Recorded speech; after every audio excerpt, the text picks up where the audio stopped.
Congratulations to you. You have been asked to speak at the big conference. It's a couple months down the road, but they needed a keynote speaker and they've asked you. How do you prepare for it? You're excited. This is a big opportunity and you've got most of your content together, but now you want to know some tips on how to prepare and how to deliver this presentation. Here's a few tips for you. Tip number one, your introduction. Most likely, the host of the meeting is going to introduce you, and this is a good opportunity. And it's actually an opportunity where that person is going to be bragging about you and building up your credibility.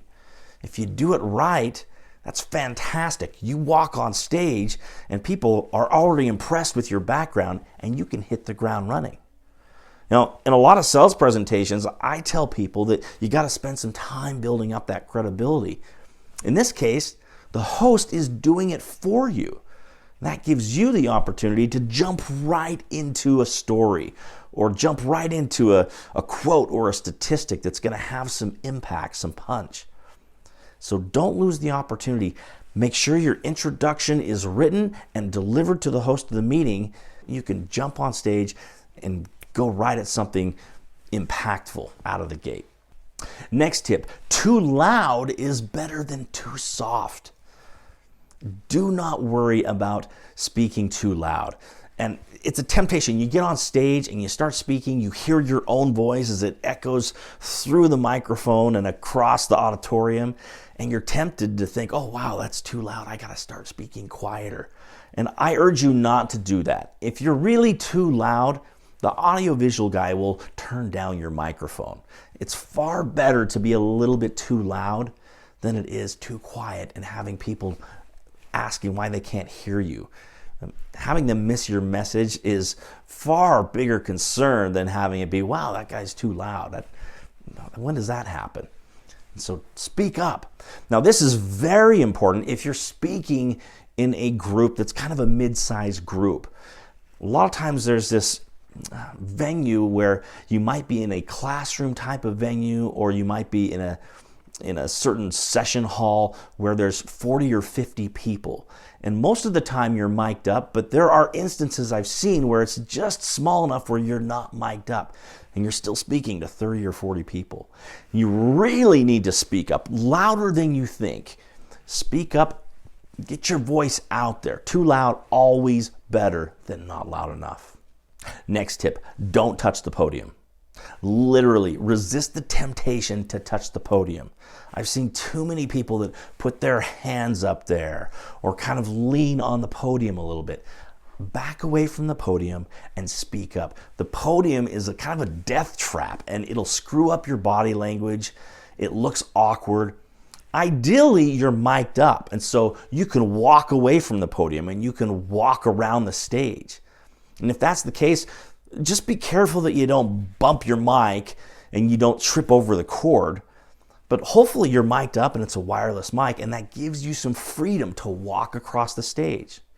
And if you have that freedom, use it. Now, don't spend the entire presentation marching along the stage. You can walk along the stage too much. Take 2 or 3 steps and then stop.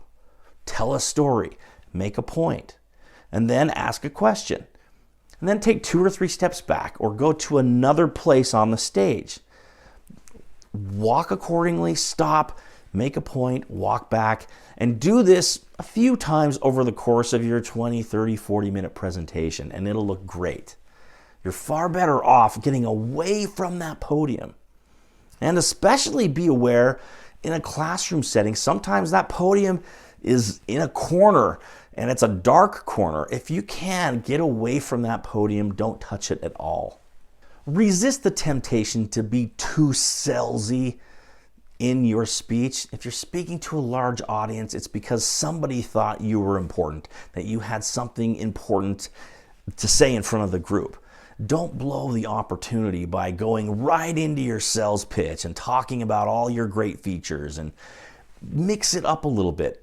You want to come across as the thought leader, as the expert, and you don't do that by being salesy. How you do that is by bringing some information to share that is unique and informative. You also come across really well by replacing that sales-ish content with more of a story or an example. Now, it's not to say that you can't mention your company. You obviously can.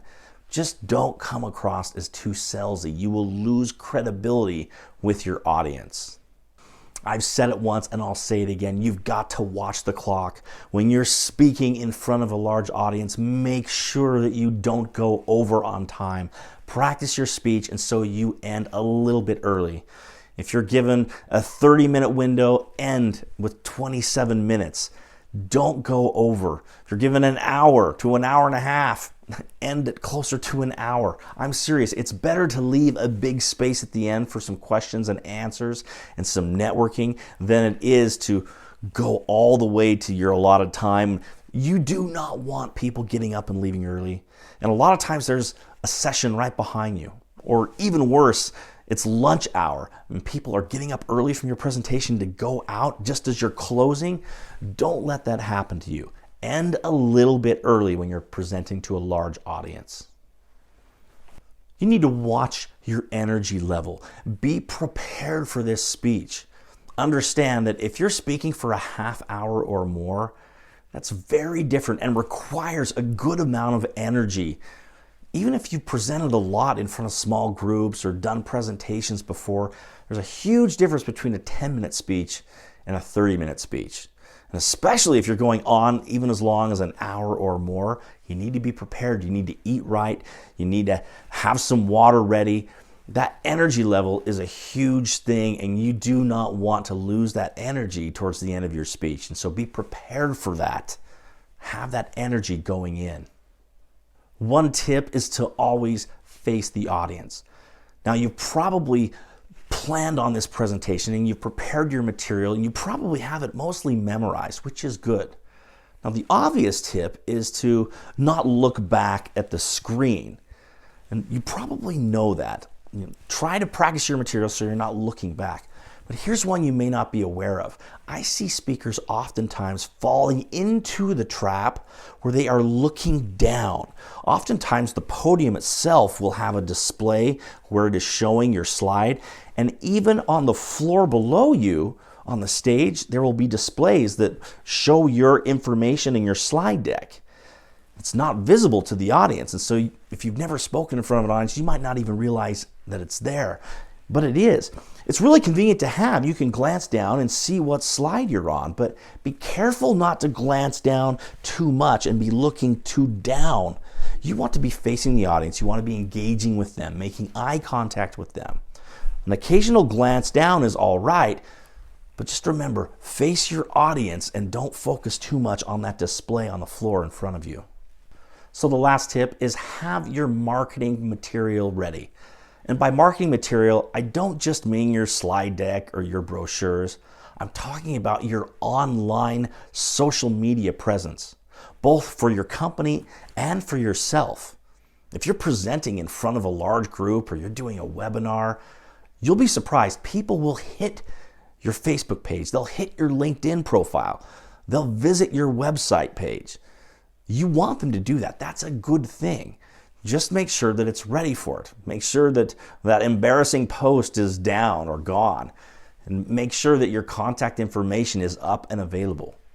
And also, as always, you want to end on a good slide that has your contact information so people can reach out to you. And I recommend inviting the audience members to reach out to you. Presenting in front of a large group is an exciting thing, and it has a lot of benefits. And if you do it right, if you come across well, and if you're not too salesy, you'll absolutely get more exposure, and it'll lead to more business and maybe more speaking engagements. Thank you for watching, and I want to invite you to visit my website, blazersales.com, where you'll find more content. And if you learned something new today, please hit the like button and subscribe to the channel.